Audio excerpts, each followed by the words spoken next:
Hello, everyone, and greetings from Fort Worth, Texas. I'm so sorry I couldn't be there in person tonight, but I'm happy that I have the opportunity to share a few words of wisdom with you. I want to thank Mike Miller for giving me the opportunity to speak with you guys tonight. He reached out to me the other day, and so I'm grateful for that. Congratulations! I'm so proud of all of you and couldn't be more excited for you. Although I haven't been able to come watch you play as I would have liked, just know that I've been following you girls every step of the way, and so has the rest of the community. I'm assuming most of you know me, but for those that don't, my name is Brandon Hawks. I'm a 2008 Oskaloosa alum. I graduated from KU in 2012, where I majored in math education and also walked on to the KU football team. After college, it's been a few years teaching math and coaching football at Shawnee Heights High School, and I'm currently doing the same at Blue Valley Southwest High School. Perhaps more important as to why I'm speaking tonight, I was lucky enough to get to work with several of these girls when they first started playing softball. I helped coach them when I was in high school, and that opportunity just meant so much to me. I couldn't have worked with a better group of girls, and I'm so happy to see how successful you all have become. My plan tonight is to start off by sharing with you some lessons I learned through my personal experiences as an athlete, as well as with teams that I've played on. Whenever I look back and think about what has helped me be successful over the years, there are always a few things that stand out. And it makes even more sense now that I've had the opportunity to teach and coach at the high school level for a few years. Being a successful student athlete, it isn't complicated, but it isn't easy to execute either. To be successful, you have to work hard, always do the right thing, and that includes having to make sacrifices, which is where things get difficult for most. For me, I wasn't always the best athlete or the smartest kid in the room, but no one was going to outwork me. Whether it was class or practice or a game, I was one of the first ones there and one of the last ones to leave. I always gave my full attention and didn't let distractions get the better of me. I went hard on every rep, and I did my best on every assignment. As a result, these tendencies became habits for me that carried me through college and continue to be my strengths today. Discipline and character are not things you can turn on and off. You cannot decide to be disciplined during that bat if you have not been disciplined in every other aspect of your life. It just doesn't work that way. That, however, is what makes student athletes special. We devote ourselves to these types of behaviors, discipline, hard work, attention to detail, because we know they give us and our team the best chance for success. When I was at KU, I was far from the best athlete, but I stayed true to who I was and gave 100% of my effort in everything that I did. I also had to make tons of sacrifices. I didn't get to be a typical college student.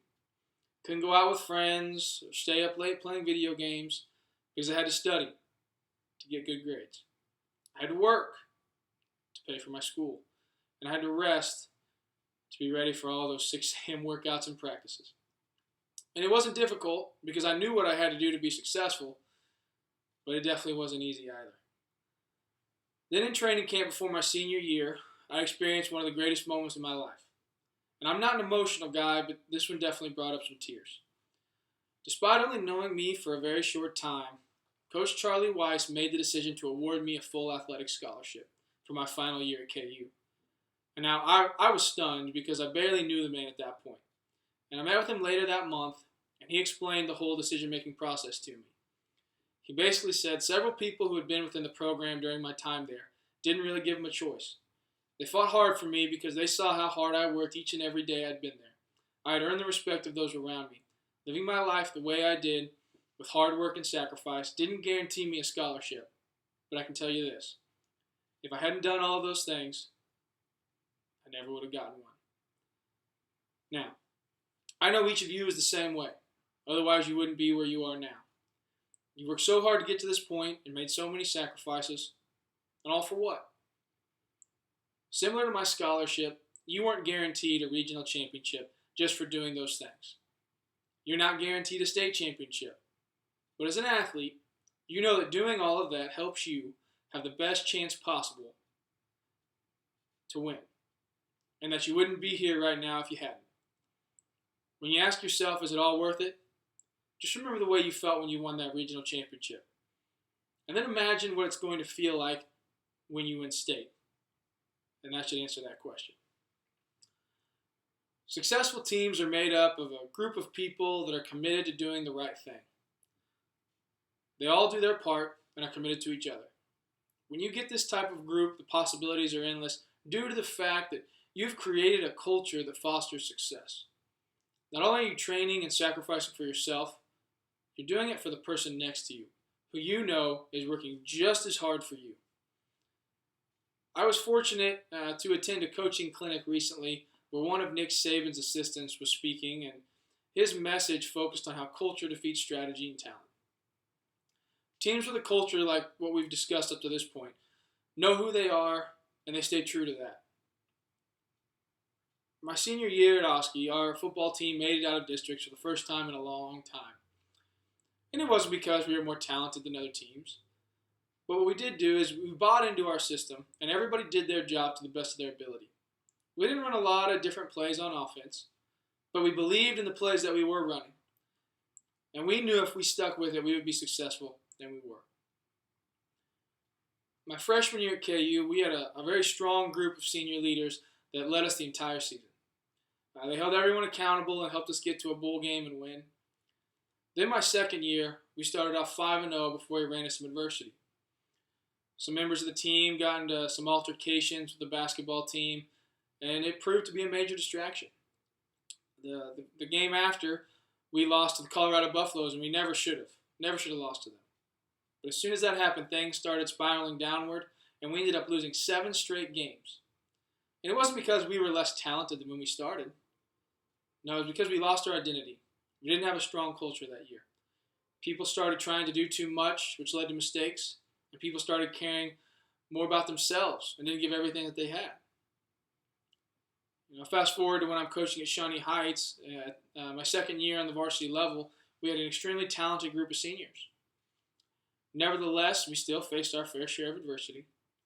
The season got off to a very bumpy start and really went south when we lost on a heartbreaking fumble as our receiver was about to cross the goal line for the game-winning touchdown until the defender came and popped it out at the 2-yard line.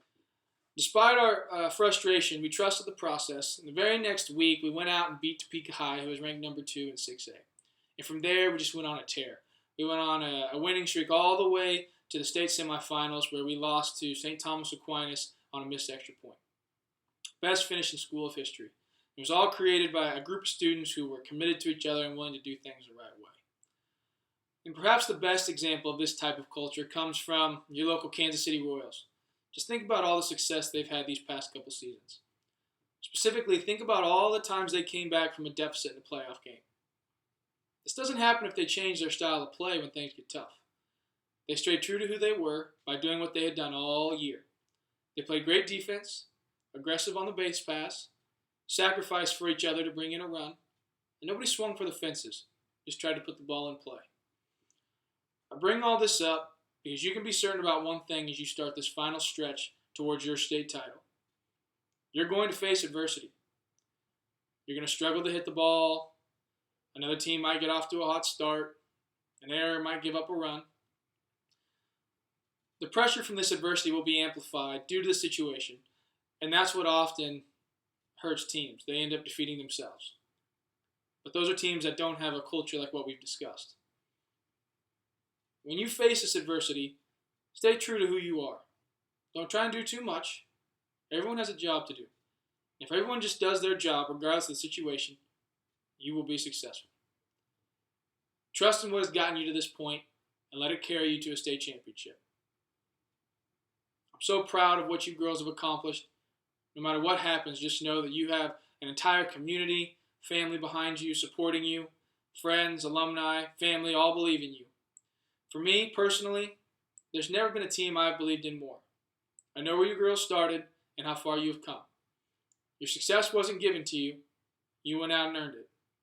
Every day at school, every practice, every hitting lesson, every pitching lesson, and every off-season workout. Now, it's time to go win a state championship. Good luck, girls. We're all proud of you. We can't wait to see you finish this thing and bring home that trophy. And thank you for giving me the opportunity to speak with you tonight. Good luck.